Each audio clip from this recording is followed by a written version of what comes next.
ಜಿ5 ಇರುವಾಗ ನೀವು ನಿಮ್ಮ ನೆಚ್ಚಿನ ಶೋಗಳನ್ನ ಎಂದಿಗೂ ಮಿಸ್ ಮಾಡಿಕೊಳ್ಳುವುದಿಲ್ಲ. ಅದು ಸಂಪೂರ್ಣ ಉಚಿತವಾಗಿ. ಸಾರಿ, ನನ್ನಿಂದ ಪೂಜೆ. ಪರವಾಗಿಲ್ಲಮ್ಮ, ನೀವು ರೆಸ್ಟ್ ಮಾಡಿ. ನೀವು ಹುಷಾರಾದ್ಮೇಲೆ ಕಂಟಿನ್ಯೂ ಮಾಡಿ. ಮಲ್ಕೊಳ್ಳಿ.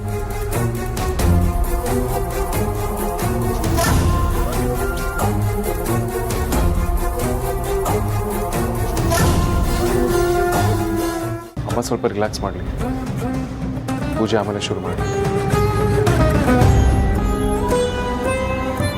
ಮನೆ ಯಜಮಾನಿ ಆಗೋದಕ್ಕೆ ಹೊರಟಿದ್ಯಾ ವೈದೇಹಿ?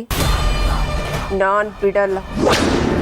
ನೀನೇ ನೋಡಿದ್ಯಲ್ಲ, ಈ ಮನೆ ಮೇಲೆ, ನಿನ್ನ ಮಗನ ಮೇಲೆ ನನ್ನ ಗ್ರಿಪ್ ಇನ್ನೂ ಹೋಗಿಲ್ಲ.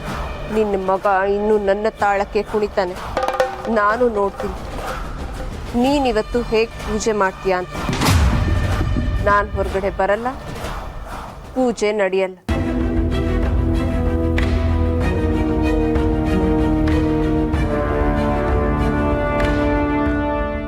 ವೇದಾಂತ್, ತುಂಬ ಲೇಟ್ ಆಗ್ತಿದೆ. ಪೂಜೆ ಲೇಟ್ ಆದರೆ ಊಟನೂ ಲೇಟ್ ಆಗುತ್ತೆ. ಅಕ್ಕ ಬೇರೆ ಬಾಣಂತಿ, ಸುಮ್ಮನೆ ಪ್ರಾಬ್ಲಮ್ ಆಗಿಬಿಟ್ರೆ. ಅವ್ರಿಗೆ ಬಹಳ ಸುಸ್ತಾಗಿದೆ ಅನ್ಸುತ್ತೆ. ಅವರೇ ಬರೋ ತನಕ ವೆಯ್ಟ್ ಮಾಡೋಣ. ನಾವೆಲ್ಲರೂ ಬೇಕಾದರೆ ಆಮೇಲೆ ಊಟ ಮಾಡೋಣ. ಆರತಿ ಅವರಿಗೆ ಊಟ ಮಾಡ್ಕೊಳ್ಳಿ. ಹಾಗಲ್ಲ ವೇದಾಂತ್, ಪೂಜೆ ಆದಮೇಲೆ ಊಟ ಮಾಡಿದ್ರೆ ಒಳ್ಳೇದಲ್ವಾ? ಅದು ಅಲ್ಲದೆ ನಮ್ಮ ಜೂನಿಯರ್ ವಿಕ್ರಾಂತ್ ಮೊದಲನೇ ಸತಿ ಮನೆಗೆ ಬಂದಿದ್ದಾನೆ. ಅದು ಸರಿ, ಸುಹಾಸಿನಿ ಅತ್ತೆಗೆ ಡಾಕ್ಟರ್ ಏನಾದರೂ ಕರೆಸ್ಬೇಕಾ ಕೇಳಬೇಕಿತ್ತು. ಕೇಳಿದೆ, ಬೇಡ ಅಂತಂದರು.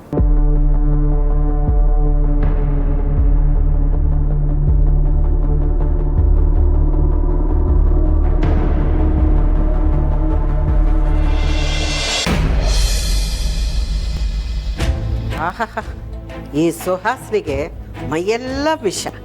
ಹಾವೇನಾದರೂ ಇವಳನ್ನ ಕಚ್ಚಿದ್ರೆ ಹಾವಿಗೆ ವಿಷ ಏರಿ ಅದು ಸತ್ತೋಗುತ್ತೆ ವಿನಃ ಇವಳಂತೂ ಸಾಯಲ್ಲ. ಛೇ, ವೈದೇಹಿ ಒಂದು ಪೂಜೆ ಮಾಡೋದನ್ನು ಇವಳು ಸಹಿಸ್ಕೊಳ್ಳಲ್ಲ ಈ ಸುಹಾಸಿನಿ. ಆರತಿ ನೋಡಿದ್ರೆ ಬಾಣತ್ತೆ. ಅವಳು ಹೊತ್ತು ಸರಿಯಾಗಿ ಊಟ ಮಾಡಬೇಕು. ಎಂಥ ಕಟ್ಕಿದೆ ಇವಳು.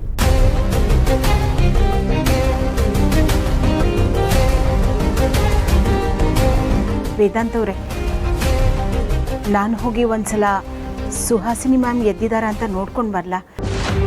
ಎದ್ದಿದ್ರೆ ಕರ್ಕೊಂಡು ಬರಲಾ? ಅಮ್ಮ, ನಾನು ಈಗ ತಾನೇ ಹೋಗಿ ಬಂದಲ್ಲ, ಅವ್ರು ಇನ್ನೂ ಎದ್ದಿರಲ್ಲ. ಇಲ್ಲ ವೇದಾಂತ್ ಅವರೇ, ಒಂದ್ಸಲ ಹೋಗಿ ನೋಡ್ಕೊಂಡು ಬರ್ತೀನಿ. ಸರಿ ಅಮ್ಮ.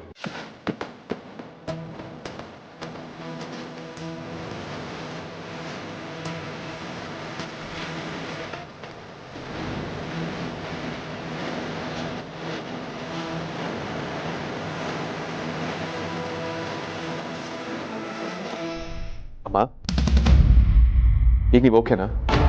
ಹಾಂ, ಪರವಾಗಿಲ್ಲ ವೇದಾಂತ್. ಸರಿ ಮಾ, ಪೂಜೆ ಶುರು ಮಾಡುವ. ಹಾಂ ವೇದಾಂತ್. ವೈಜಯಂತಿಯವರೇ, ಇವತ್ತು ನೀವೇ ಪೂಜೆ ಮಾಡಿ. ಪರವಾಗಿಲ್ಲ, ನೀವೇ ಮಾಡಿ. ಬೇಡ ಬೇಡ, ಇಷ್ಟು ವರ್ಷ ನಾನೇ ಮಾಡ್ತಾ ಇದ್ನಲ್ಲ, ಈ ಸಾರಿ ನೀವೇ ಮಾಡಿ. ಸುಹಾಸಿನಿ, ವಿಘ್ನೇಶ್ವರನ್ಗೆ ಕಾಯಿಸೋದು ಒಳ್ಳೇದಲ್ಲ. ಪೂಜೆಗೆ ಹೊತ್ತಾಗ್ತಾ ಇದೆ, ಬಾ. ನಾನು ಬರಲ್ಲ. ಪೂಜೆ ಮಾಡಬೇಕಾಗಿರೋಳು ನೀನೇ ತಾನೆ, ಹೋಗಿ ಮಾಡು. ಓ, ನಾನಿಲ್ಲದೆ ಪೂಜೆ ಮಾಡೋದು ಬೇಡ ಅಂತ ವೇದಾಂತ್ ಹೇಳಿರ್ತಾನೆ. ಅದಕ್ಕೆ ನನ್ನನ್ನು ಹುಡುಕೊಂಡು ಬಂದಿದ್ಯಾ ಅಲ್ವಾ? ನಾನು ಬರಲ್ಲ, ನನಗೆ ಮೂಡಿಲ್ಲ. ನೋಡು, ಮತ್ತೆ ಮತ್ತೆ ಹೇಳ್ತಾ ಇದ್ರೆ ಅದಕ್ಕೆ ಬೆಲೆ ಇರಲ್ಲ ಸುಹಾಸಿನಿ. ಹೇಳ್ತಾ ಇದ್ದೀನಿ, ಎದ್ದು ಬಾ.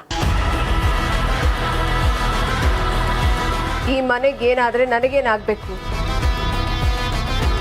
ನನಗೂ ಅದಕ್ಕೂ ಸಂಬಂಧ ಇಲ್ಲ.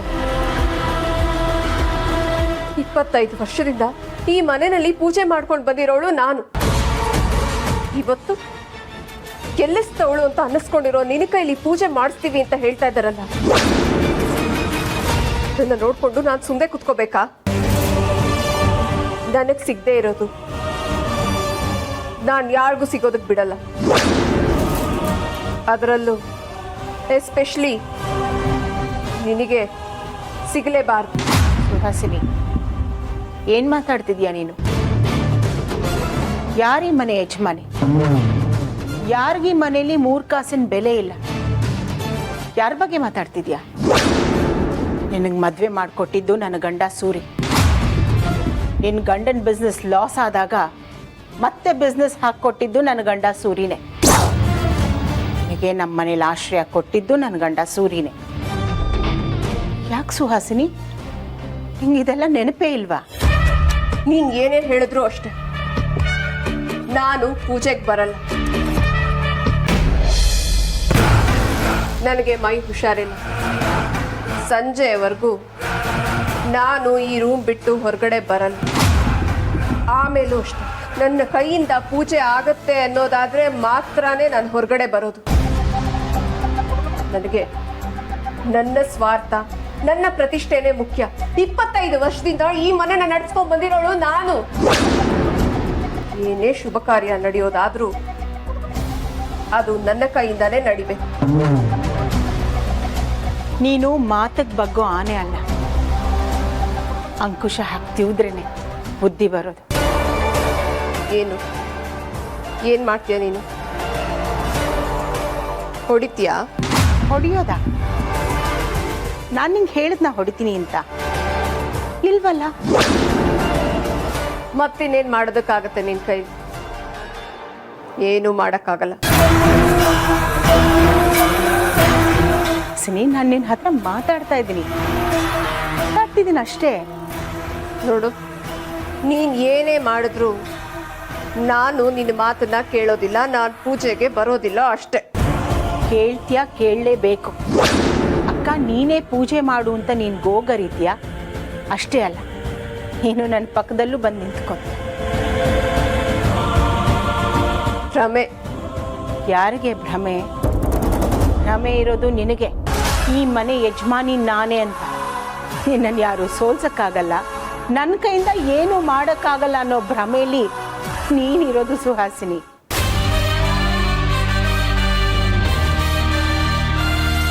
ಸುಮ್ಮನೆ ಏನೇನೋ ಮಾತಾಡಿ ಟೈಮ್ ವೇಸ್ಟ್ ಮಾಡಬೇಡ. ಏನ್ ಮಾಡಕ್ಕಾಗತ್ತೆ ನಿನ್ ಕೈಲಿ? ನಿನ್ನ ಹತ್ರ ಇಷ್ಟೊತ್ತು ಮಾತಾಡ್ತಿದ್ದೀನಲ್ಲ, ನನಗೆ ಬುದ್ಧಿ ಇಲ್ಲ.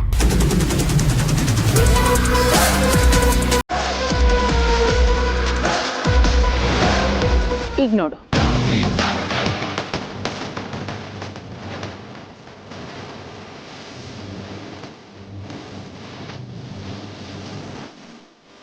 ಬರ್ತೀಯ?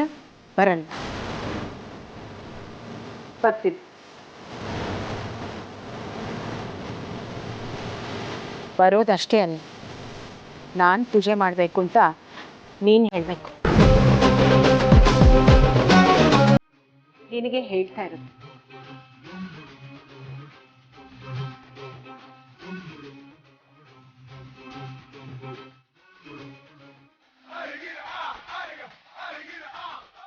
ZEE5 ಆಪ್ ಡೌನ್ಲೋಡ್ ಮಾಡಿ ಎಲ್ಲಾ ಸಂಚಿಕೆಗಳನ್ನು ಸಂಪೂರ್ಣ ಉಚಿತವಾಗಿ ನೋಡಿ.